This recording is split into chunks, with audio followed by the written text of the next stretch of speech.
Lakukanlah sesuatu dengan penuh kesabaran agar mendapatkan hasil yang maksimal. Kembali berjumpa bersama saya Nufuzara Amin dalam Untuk Perempuan. Kami akan memberikan informasi yang menarik untuk Anda.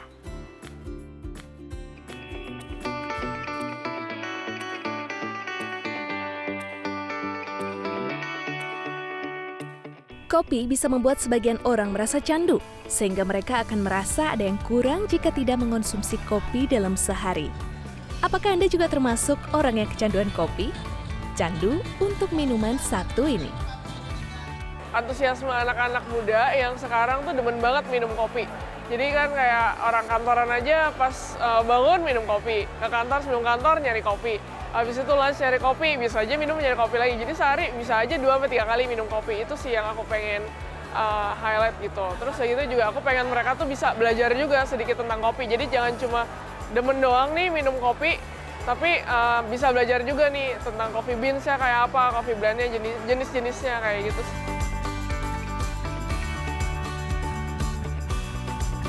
Kopi hitam murni tanpa campuran gula susu atau creamer adalah yang terbaik bagi kesehatan. Namun, apabila Anda adalah penggemar berat kopi susu, pilihlah jenis susu atau creamer rendah lemak sebagai campurannya.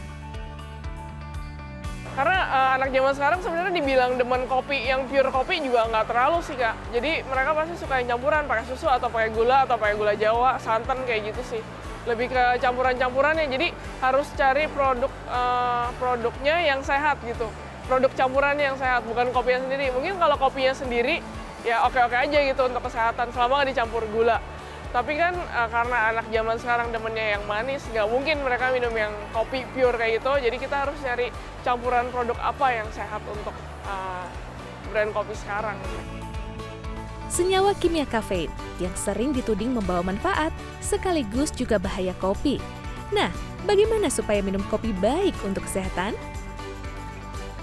Sebenarnya kalau kopi sehat itu kan luas ya pengartiannya. Tapi yang kita harus lihat adalah dari ingredients-nya. Kopi yang sehat itu mungkin yang bisa aku artikan di sini adalah kopi-kopi dengan menggunakan bahan-bahan pengganti yang biasa digunakan pada kopi umumnya. Gitu, misalnya orang yang sekarang kan juga orang cukup banyak alergi terhadap dairy, produk dairy, susu sapi. Oh, orang bisa menggantikan dengan soy milk, almond milk, dan sekarang yang lagi ngetren mungkin oat milk.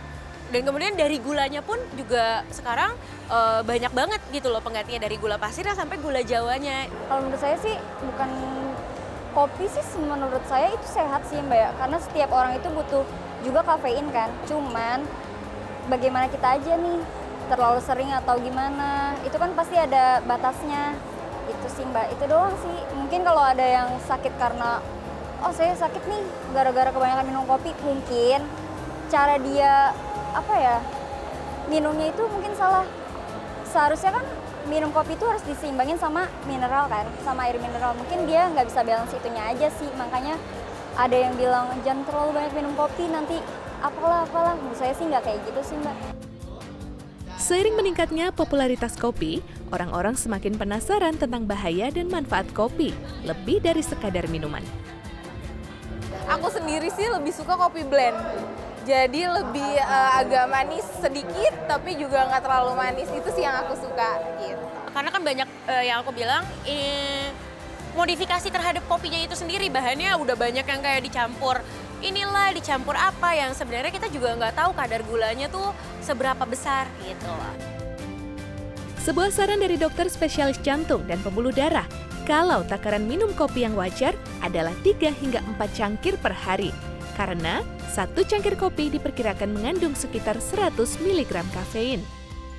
Memilih kopi sehat sendiri menurut aku ketika saat datang ke chain-nya itu yang harus ditanya adalah ingredients-nya sih.